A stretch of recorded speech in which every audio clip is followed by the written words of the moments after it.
Funding for this program is provided by Alberto Culver USA Incorporated, Loop Capital Markets, and by People's Energy.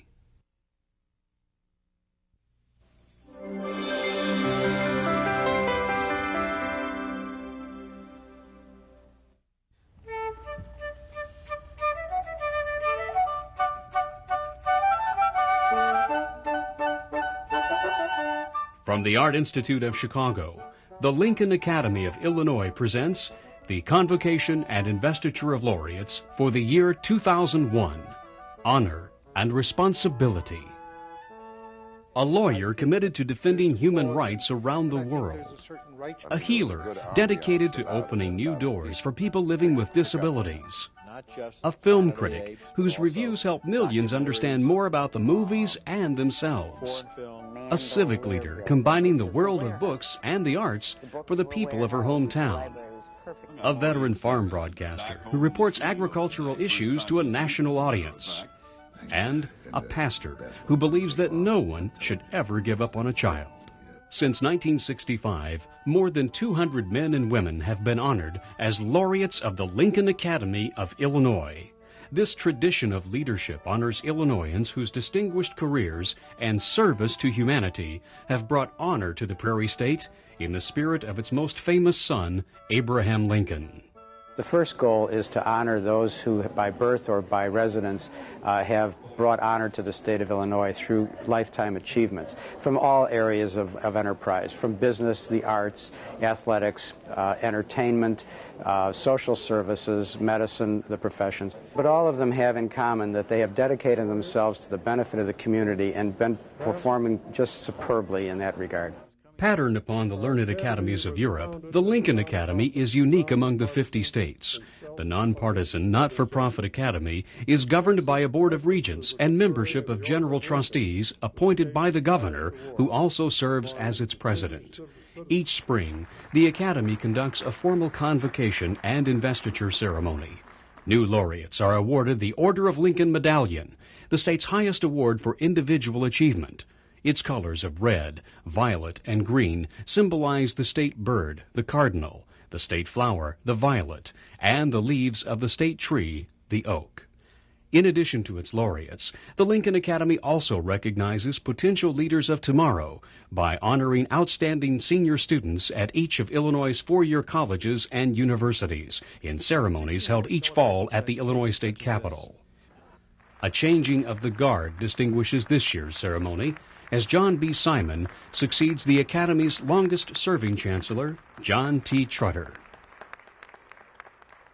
John Trutter, please accept our heartfelt thanks for the superb stewardship you have provided to the Lincoln Academy of Illinois.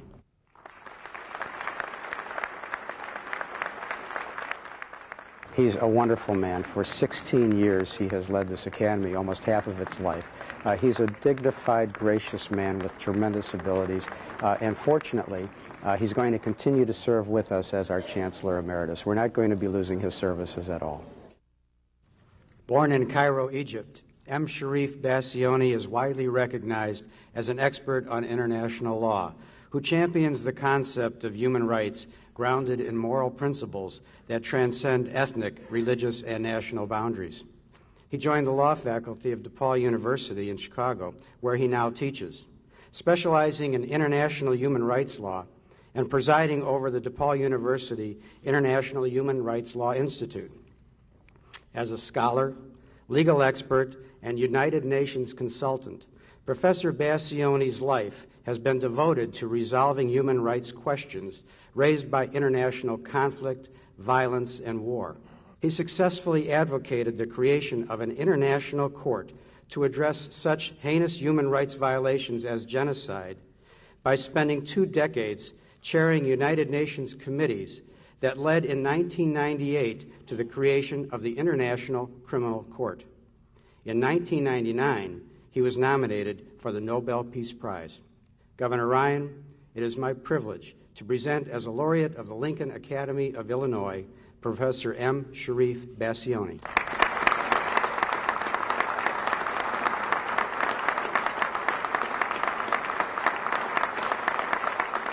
my attitude has been, and still is sort of, damn the torpedoes, full speed ahead. If I think that there's a cause and I think there's a certain righteousness about the cause, I'll just go ahead and do it. Professor M. Sharif Bassiouni's passion for building an international framework to protect basic human rights is deeply rooted in family and personal experience. The son of a career diplomat, his grandfathers were distinguished lawyers.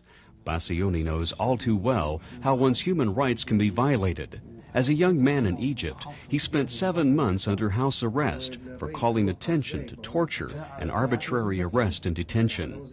I sort of appreciated what it meant to be psychologically tortured. And again, when the good Lord gave me the opportunity in 1977 to be the co-chair of the committee that drafted the Torture Convention, and I drafted it, I added in it that torture is not only the physical infliction of pain, but the psychological infliction of pain, because I had gone through it.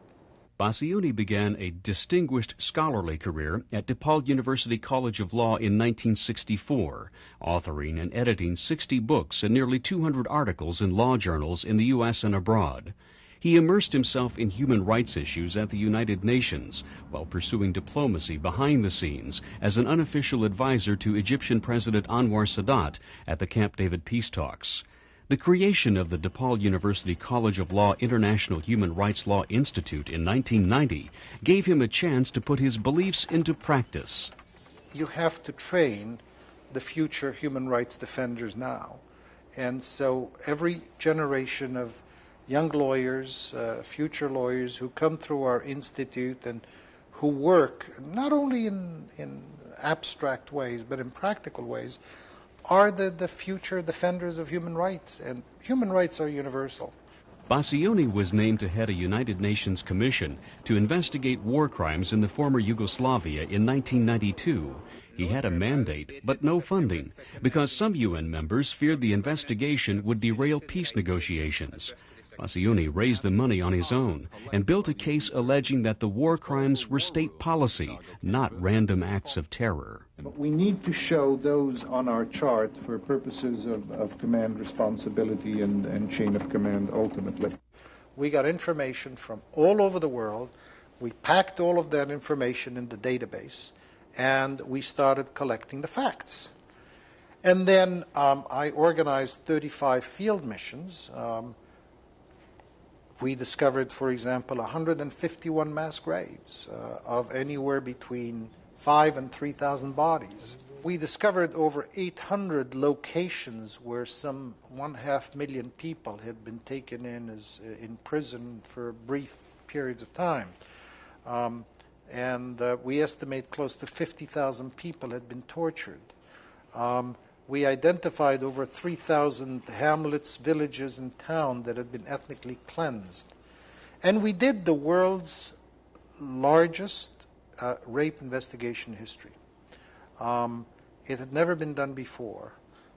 We obtained 575 affidavits of raped women who of course, were identified and who could identify the perpetrators. The Commission's 3,500-page report, the largest in UN Security Council history, resulted in the Yugoslav War Crimes Tribunal. This is the first time in history that a sitting head of state was indicted for crimes against humanity, and now he is before the tribunal. How much do you want to value the cost of principle? How much is it worth to prove a historic point that a head of state who commits crimes against humanity or genocide or war crimes can be brought to trial? In my opinion, it's invaluable. Bassiouni spent 2 decades researching, negotiating, and drafting the United Nations treaty establishing an international criminal court to redress crimes against humanity. Today, more than half of the countries needed have ratified the agreement. Justice has to be for all. It can't be occasional. You can't say, I'm going to have a tribunal that is going to prosecute only people in one side of town and not in the other side of town. The rule has to apply to everybody. People who commit genocide or crimes against humanity or war crimes, whether it's in Africa, Asia, any part of the world, ought to be subject to criminal prosecutions. Nominated for the Nobel Peace Prize in 1999, Bassiouni's work remains guided by a simple premise. If you get accustomed to standing up for what is right, for a just cause, for what is fair, you'll do it for your neighbor, you'll do it for the person around the corner, and you'll do it for the person around the globe.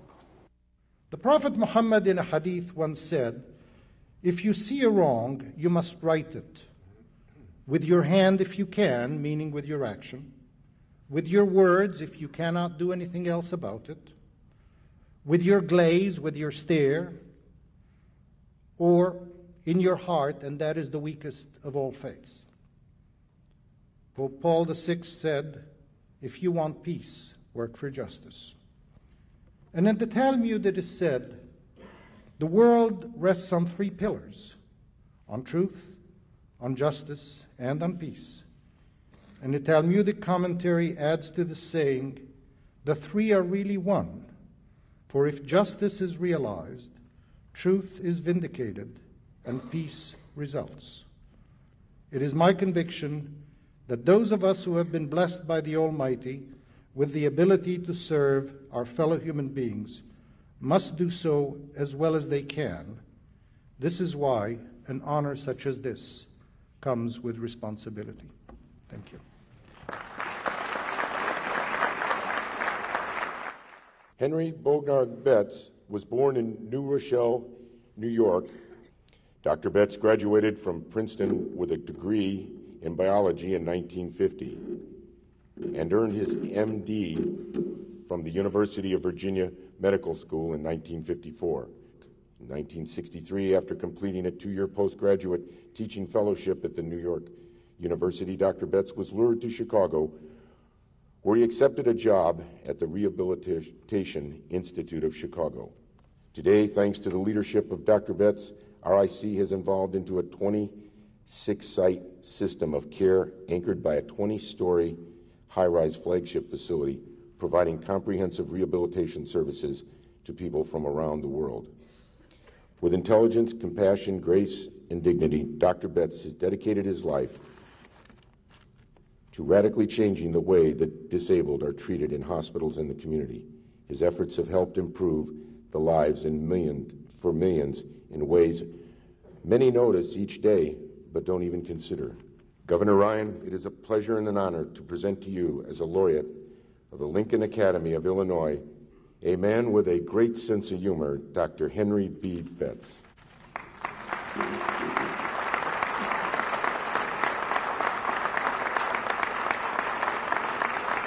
How you been doing?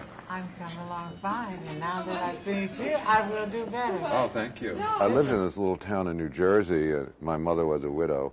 Really? And I was about 6 when we got there, and we were very, very isolated. In those days, kids were sick all the time.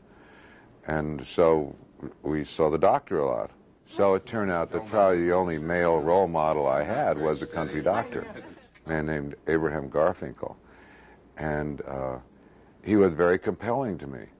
Events also influenced a young Henry Betts toward a career in rehabilitative medicine. Spending part of his childhood in Florida, he was shocked by seeing African Americans forced to the back of the bus and hotel signs reading "No Jews."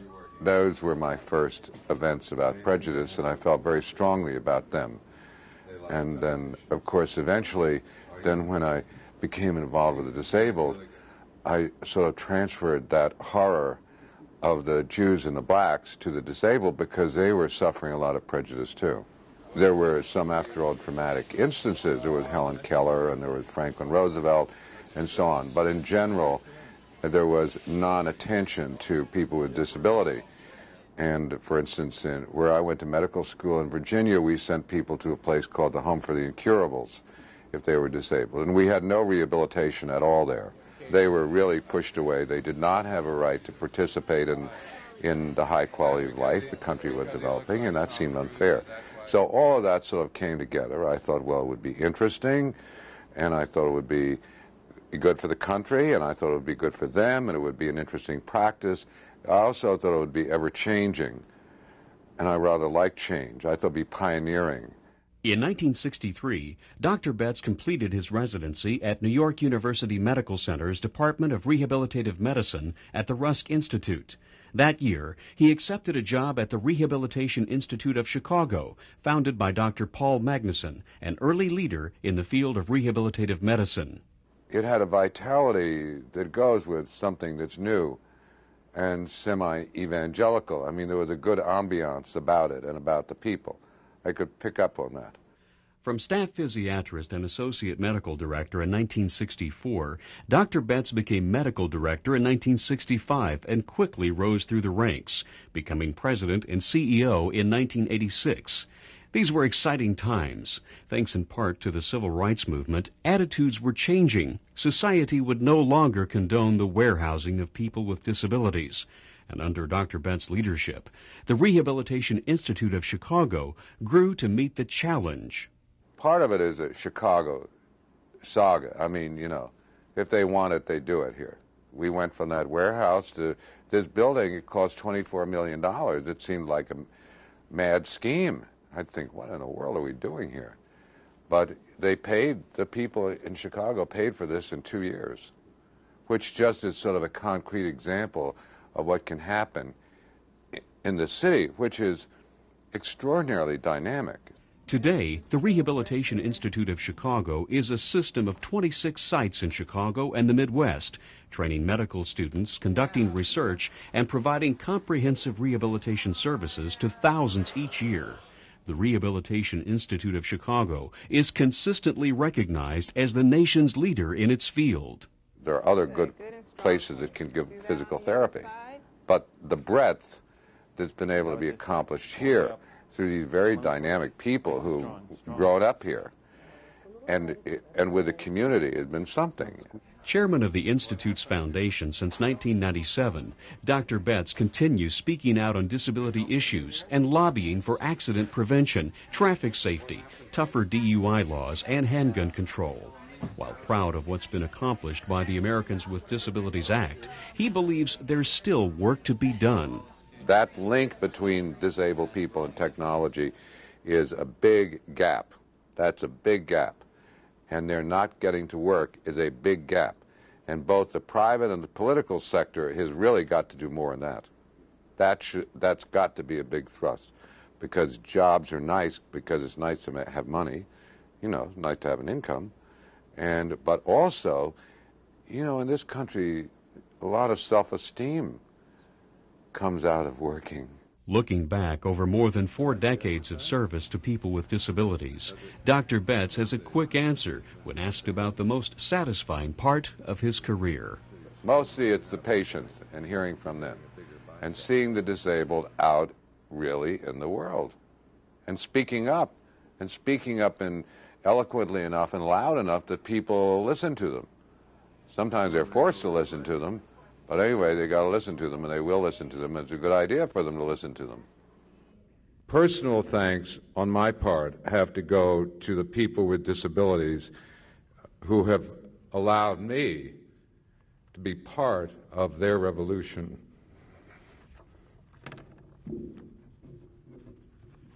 And their strong search for freedom. No state has done more for people with disabilities. And Abraham Lincoln, after all, signed the Emancipation Proclamation in regard to slavery. In this time, in our time, the people of Illinois have contributed to the emancipation of another brutalized part of society. And I hope that the Lincoln Academy can feel proud of this linkage to that kind of a heritage.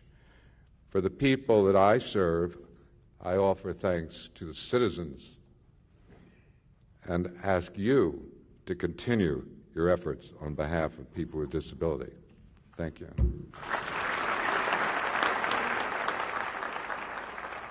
Born in Urbana, Illinois, Roger Joseph Ebert is a Pulitzer Prize-winning film critic who has exerted an enormous influence on American popular culture. In 1975, he became the only movie critic ever to win the Pulitzer Prize. And the following year, he joined Gene Siskel to create the Emmy Award-winning Sneak Previews, which became the highest-rated weekly entertainment program in the history of public television. He says, "If you pay attention to the movies, they will tell you what people desire and fear in their deepest secrets." Governor Ryan, it is my privilege to present to you, as a laureate of the Lincoln Academy of Illinois, Roger Joseph Ebert.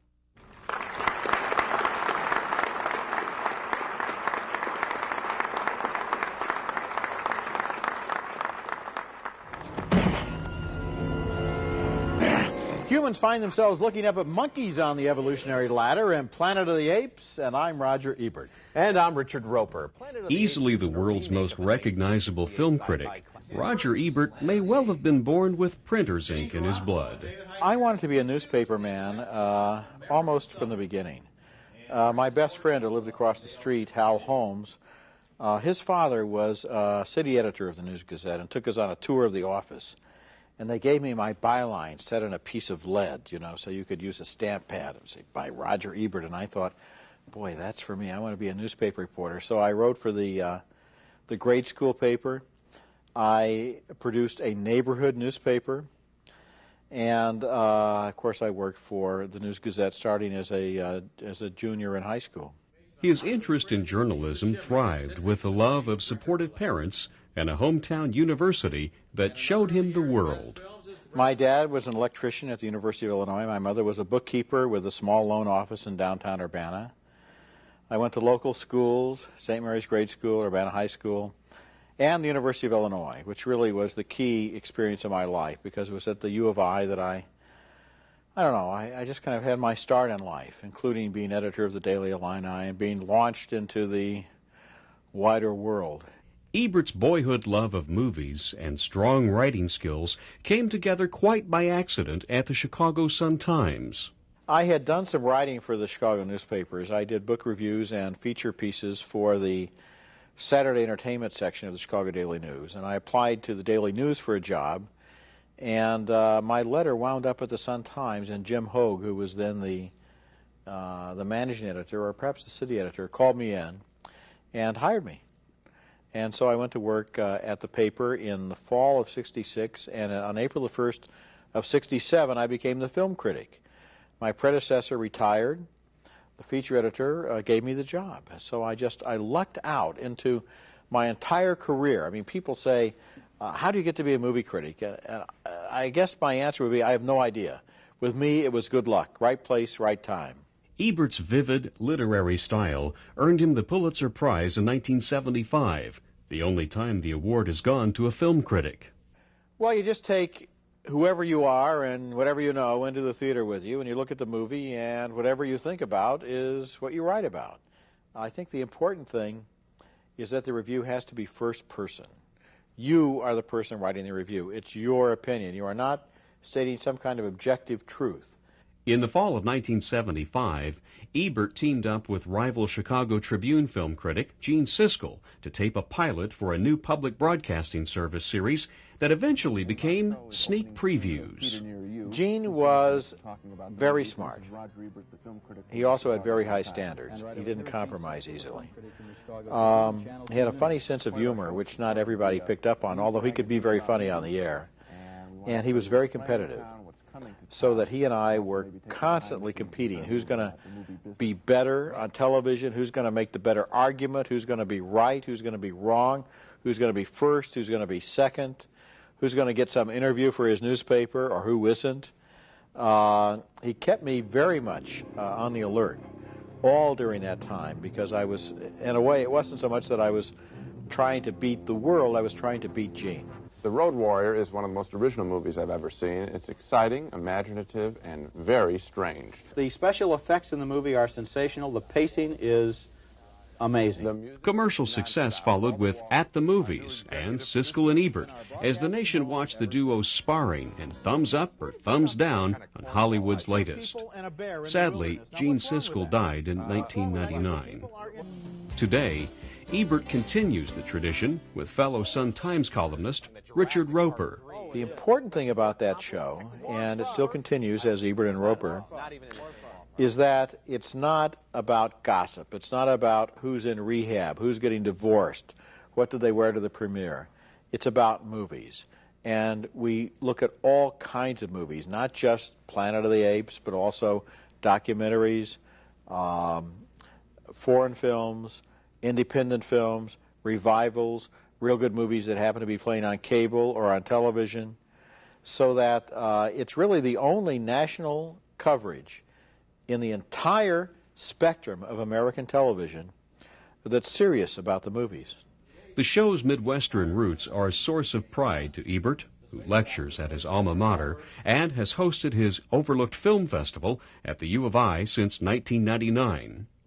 Urbana is where he got his start and where he learned how movies hold up a mirror to our hopes and our dreams. A very successful movie may be good, it may be bad, but it is certainly telling you something about the people who have gone to see it, that that's what they fear or what they hope for or what they care about. So to look at the movies is to know, in a way, what's going on around you in the world, to feel it. Tonight, it's a terrific honor for me to be here with all of you and with the distinguished laureates and to share this award, really, with my parents, who didn't ever think that just because they hadn't gone to college that their son couldn't go to college and he couldn't make his way in the world, and started me off with that kind of faith. And I would like to share it with my wife, Chaz, whose faith and whose love and support has been so important to me in every detail of my life. And I would like to share it also with all the people who helped me along the way and gave me a hand and gave me a break and trusted me. And it's a great place to live, Illinois, and I think we can be proud to live here. Thank you.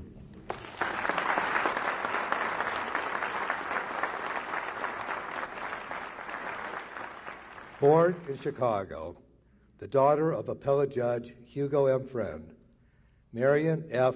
Cindy Pritzker is a civic leader whose spirit of community service is exemplified by the new Harold Washington Library Center, which she helped shepherd from inception to completion during her tenure as president of the board. Cindy raised 3 sons and 2 daughters with her late husband, Jay. Together, the couple was active in numerous philanthropic causes that have improved the lives of the young, the sick, and the underprivileged in Chicago and, in fact, the nation. But it was her involvement with the Chicago Public Library that her many talents and interests truly came together. A Chicago Sun-Times editorial declared that while the building bore the name of the former mayor, and I quote, "Within this magnificent structure beats the heart of Cindy Pritzker." Governor Ryan, it is my pleasure to present to you, as the laureate of the Lincoln Academy of Illinois, Cindy Pritzker.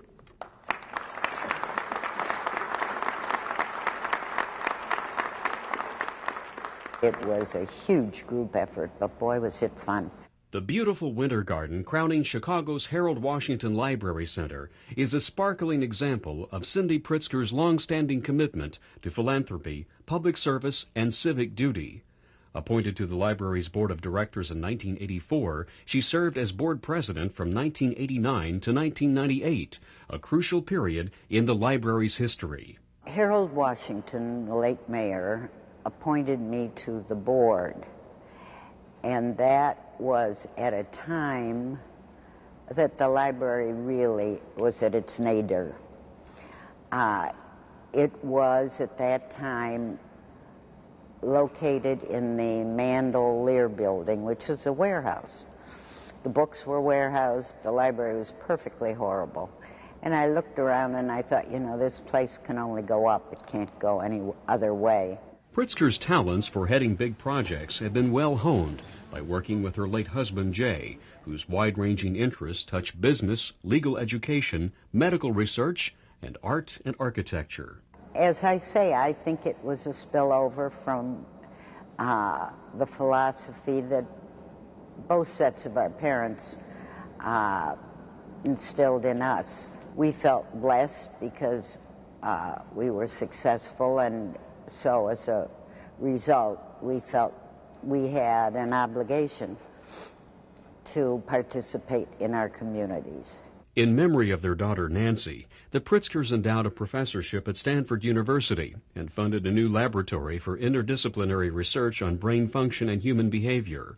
A former trustee of Grinnell College, Mrs. Pritzker served on the Women's Board of Northwestern University, which dedicated the Pritzker Legal Research Center in 1999. She serves on the boards of the Museum of Science and Industry, the Art Institute of Chicago, Michael Reese Hospital, and the Emergency Fund for Needy People.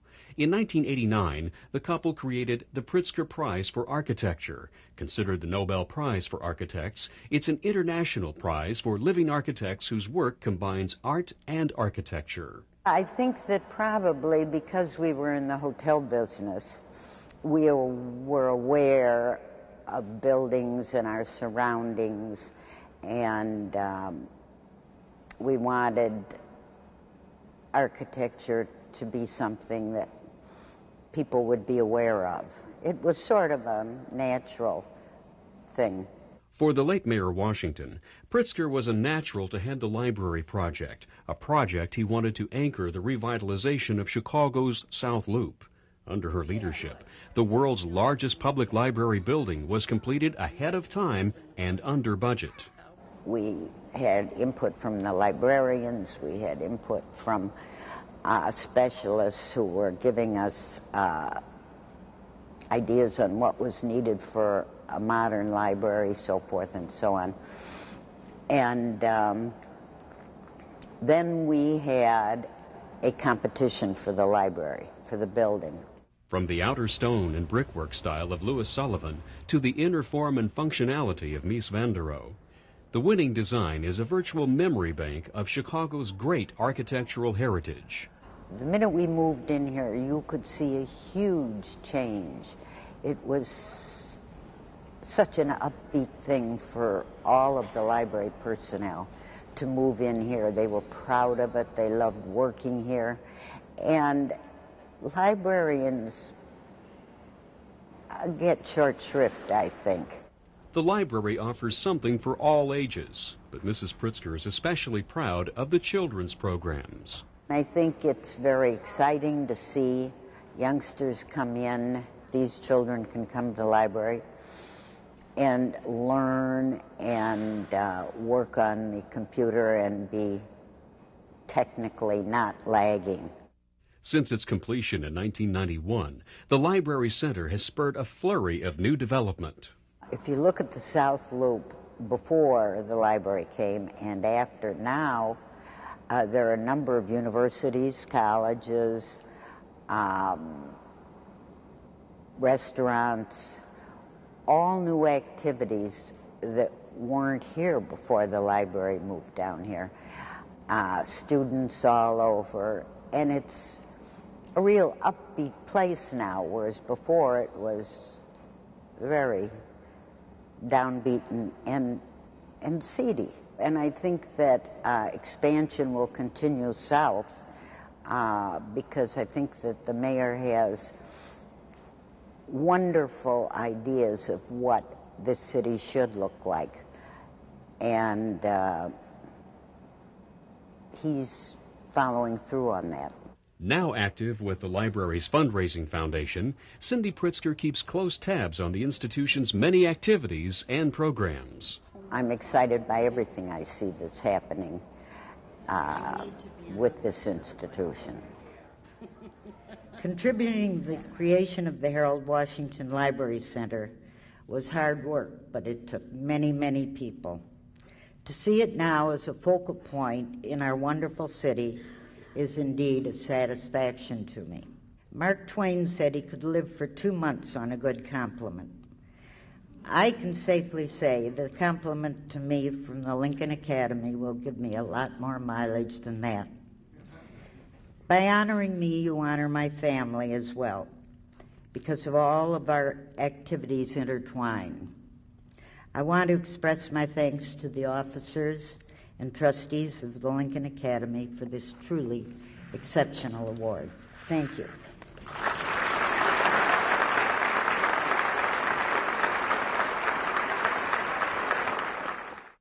Orion Samuelsson was raised on a dairy farm in Wisconsin, but he's a veteran radio and television broadcaster who for 40 years has earned the trust and affection of his listeners for his presentation on regional, national, and international agricultural issues.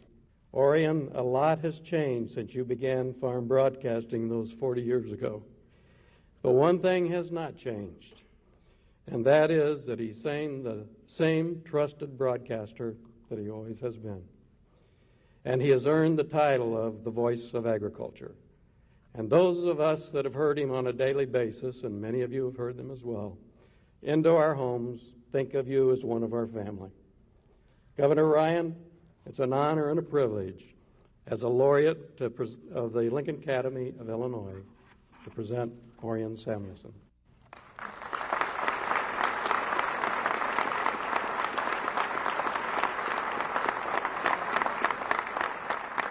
This is The Noon Show. Hello, everyone.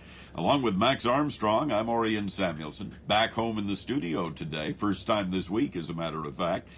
Every weekday at noon, you'll hear the Dean of American Farm Broadcasters at the microphone at Chicago's WGN Radio. To the agricultural community, Orion Samuelsson is a trusted friend, advisor, and champion. After all, he's one of them. Born on a dairy farm up in western Wisconsin, a colorful place called the Kickapoo Valley.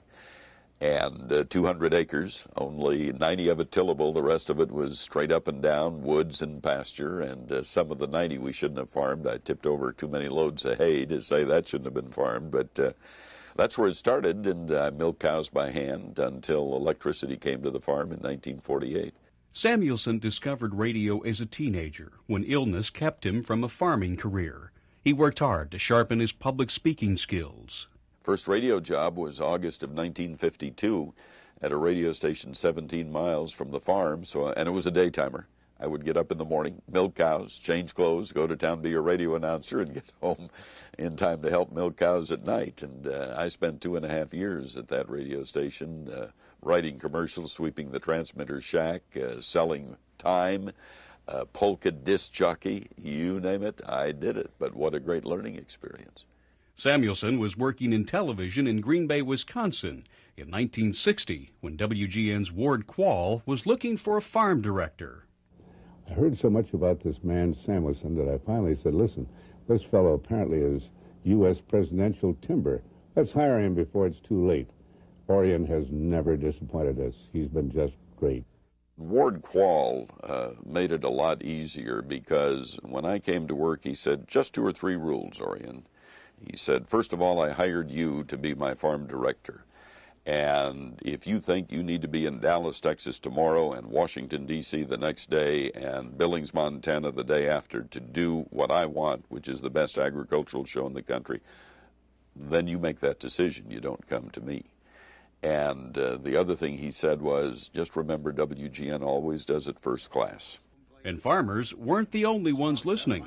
Primary audience was the agricultural audience. Didn't take long, however, to realize that you don't want to and cannot ignore the urban audience, which, with WGN being #1 in listenership, was a sizable audience. And so it didn't take too long to realize that I need to relate what I'm saying about cattle prices to the price of beef at the retail counter. And I'm needing to talk about some of the tools of technology that we use that are scary, that sound like poison, the pesticides and all that, and why we do it and what it means to the consumer. So over the years, we, I think, evolved from just an agricultural information program to a consumer education program. Over the years, globalization has made the world his beat. affecting everything connected with agriculture. We are an extremely important state in exports because of the corn and soybeans we produce. Nearly half of those crops are exported outside the United States, which is why now on radio and in our television show we'll make 2 or 3 trips outside the United States with camera crews to look at how they produce rice in Vietnam and how they buy corn and millet in Indonesia. And so I've taken a television crew to 43 countries, and Max Armstrong, my partner, has gone to about 25 or 28 countries. This week on U.S. Farm Report, we look at the August crop report and get trader reaction. Samuelsson launched television's U.S. Farm Report in 1975. Today, it's the longest-running farm program on TV, seen on nearly 200 stations and on cable systems around the country. We show them what it takes to produce a bottle of wine, to produce that bag of chopped salad that we didn't think of 5 years ago. That's now the way we sell a lot of our greens in stores. And so we try to help farmers understand and educate city people. Samuelsson Says. Views and comments by Orion Samuelsson. A few weeks ago on Samuelsson Says, an articulate, informed advocate for farming, Orion Samuelsson chooses his words carefully. He knows that others may act upon his reports and advice. After nearly 50 years as a farm broadcaster, he says it's a responsibility he never takes for granted. I try to be a positive voice. I don't believe in being alarmist or that sort of thing, and by being a positive voice, hopefully give people who are facing difficult times some ideas and some hope for the future. Baseball coming up. I must say, sharing this platform tonight with these outstanding individuals who have touched and changed the lives of so many people through their individual talents and accomplishments makes me grateful that God did not give me the talent to look into the future. Because as a lad on that Wisconsin dairy farm where I grew up, wearing overalls, honing my skills as a cow milker, the thought of donning this costume and sharing the evening with the luminaries assembled in this room would have been incomprehensible and would have frightened me to death. So much so that I probably would have said no to the persuasive powers of Ward Quall when he called me in Green Bay in 1960 and asked me if I would join the WGN family. To the Academy, thank you. Glad I couldn't see into the future, because I wouldn't have missed this for all the world. Born in the city of Chicago, Reverend John P. Smith is the executive director of the Maryville Academy. His energy, vision, and faith have transformed it from an aging children's institution into a modern network of facilities and programs that last year served nearly 17,000 neglected, abused, and abandoned youth. Ordained in 1962, he was appointed to Maryville Academy in Des Plaines. He became an executive director of the Academy in 1970 at a time when this century-old institution was on the verge of collapse. With characteristic energy and determination, Father Smith not only succeeded in keeping the doors open, he began building a bridge to the business community. And what's more important, he built a safe haven for thousands of children who passed through Maryville and who had been rejected by caregivers and family.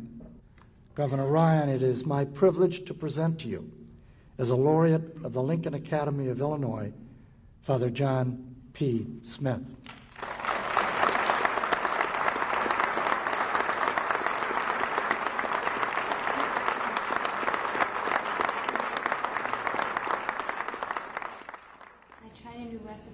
Maryville has become, I guess, and when I say last placement for children, it is nothing else works.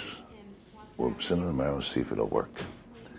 And I'm happy and proud to say that Maryville can respond to 99% of the problems. Over the past 30 years, Father John Smith has overseen the evolution of the Maryville Academy at Des Plaines from an institution on the brink of closing to becoming the largest residential child care facility in Illinois. His gentle demeanor belies the fighting spirit of an All-American basketball player at the University of Notre Dame in 1957. I approached basketball in a totally different way. I'd make Dennis Rodman look like an altar boy today if I was playing today. But thank God in my day in '57, television wasn't the big thing. It was a smaller thing. And basketball didn't take off on television in those days yet. Yeah. And so I approached it very aggressively. I call it aggressive. Other people might use other words. But Smith chose the priesthood instead and drew Maryville as his first assignment in 1962. He became executive director in 1970 at a critical time for the institution, originally founded to care for the orphans of the Great Chicago Fire. The old dormitory-style buildings were in bad shape. Orphanages were closing, and the Archdiocese of Chicago announced that it could no longer fund Maryville. It was sink or swim. I looked at it as a challenge. I looked at it that I saw a tremendous amount of good being done for the children. And I just said that it's not going to close. Father Smith teamed up with business leaders to organize fundraisers to put Maryville on a sound financial foundation, including Chuck Wagon Day, now the largest single-day charitable event in Illinois. As he rebuilt the campus, he reprogrammed Maryville as a residential center for kids who weren't making it in foster care. Foster homes cannot fit every child, especially in a teenager's years. And I knew that if Maryville really hung tough and really developed itself as a safety net for the foster care program, that we would take all the ones that could not work out in foster care and we would develop a diagnostic program and see what their needs were. And therefore, that's how Maryville really became, I guess, the safety net for the whole child care system of Cook County. Today, Maryville serves nearly 17,000 children a year who have been abused, neglected, or abandoned. Some 1,400 staff work at 17 different sites, providing everything from emergency shelter beds to psychological care and more. We have a diagnostic program. We have programs for children who are DD, developmentally delayed, teen mothers, medically complex, cocaine babies, and my ambition at Maryville when I took over was that we had to be a continuum of care for children, so that any child that we look at and face, that we could give them the proper care, safety, and everything else goes with talent and therapy and everything else, and work with them. We have a fantastic staff, a great staff. Without the staff, I'd be dead. And the children that come here really blossom. And we work with them because they know that we're not going to give up on them. Like Maryville, we never kick a kid out. Once we commit to them, we go down the pike with them. Maryville's continuum of care goes from preschool to high school, including a career development center to build job skills. And when they graduate from high school, then if they want to go to college, as long as they can get in, we'll pay for it. And we've got kids all over the country now in college that came from the streets of Chicago. I mean, it's what an accomplishment. I've got 3 right now at Northwestern University, 1 in law school, and then there's at UCLA, and then there's Miami of Ohio, and all over the place. I know they're in school because I get the bill. I sign off, pay for it, and say, stay in there. After nearly 4 decades at Maryville, Reverend Smith has plenty of bricks and mortar to show for his efforts, but he counts success in the numbers of lives changed and lives saved. It gets to be tough, very discouraging, and very difficult work on the short term, day in and day out, day in and day out. And you don't get too much thanks from the kids because you're always telling them you can't do this, just like a parent. But when they blossom and they become something, they come back and say, hey, you meant something. You made my life. I'd either be in the gutter, I'd be in jail, or I'd be dead without Maryville. Well, that's saying a lot. This is life or death for these kids. And the business people and the golf tournaments I run and everything else is just to help out the youth to really be productive citizens. And that's what thrills me. It's a fantastic work.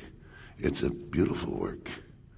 When you see these children who've been cheated and have 1 or 2 or 3 or 4 strikes against them when they were born, and they walk into Maryville even 5 strikes, and with the structure and the staff and all the caring they do and all the intelligence they bring to it and all the dedication they bring to it, I've been blessed with a fantastic staff.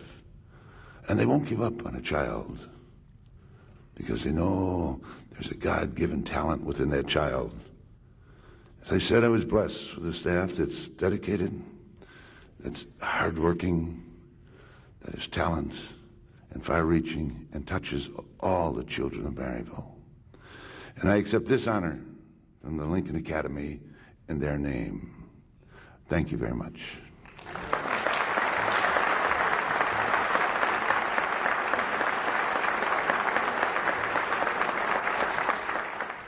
Ladies and gentlemen, it is my honor to present the President of the Lincoln Academy, the Governor of Illinois, the Honorable George Ryan.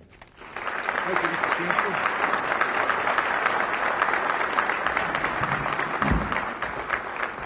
Thank you very much, Chancellor Simon, for the introduction, and good evening, ladies and gentlemen. To the officers, to the Academy, to the laureates, to the regents, to the trustees, the rectors, and all of my fellow Illinoisans, I'm delighted to be here and to be in the honor of the new distinguished inductees and laureates that we did here tonight.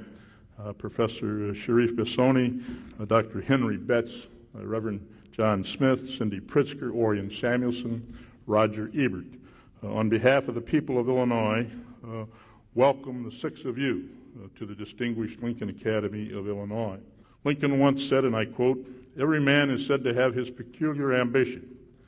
Whether it's true or not, I can say, for one, that I have no other ambition so great as being truly esteemed by my fellow man and by rendering myself worthy of their esteem." That's the point behind the Order of Lincoln. All 6 of you people here this evening, and those of you who have preceded, have rendered yourselves worthy of our esteem. You've shown through your actions, your character, your sacrifices, that you care about those around you more than you do about personal gain or accomplishment. We have Professor Bassioni, who has dedicated to applying the standards of decency to international law, and his fight for human rights led to his nomination for the Nobel Peace Prize in 1999. His efforts to establish a historic record of major international crimes will benefit us all through increased awareness of what is happening around the world. Dr. Henry Betts, I had an opportunity to work with Dr. Henry Betts. He's a dedicated individual for his cause, and he's done a lot of great things for not only the people here, but all around the world. He's long been an advocate for the disabled and is a recognized authority on rehabilitation issues. I don't have to tell you about Reverend John Smith. He almost brought a tear to my eyes. He talked about the children here that he cares for.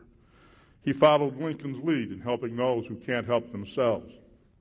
Marion Pritzker, known to everybody as Cindy, is well known for her philanthropy, her public service, and her civic duty.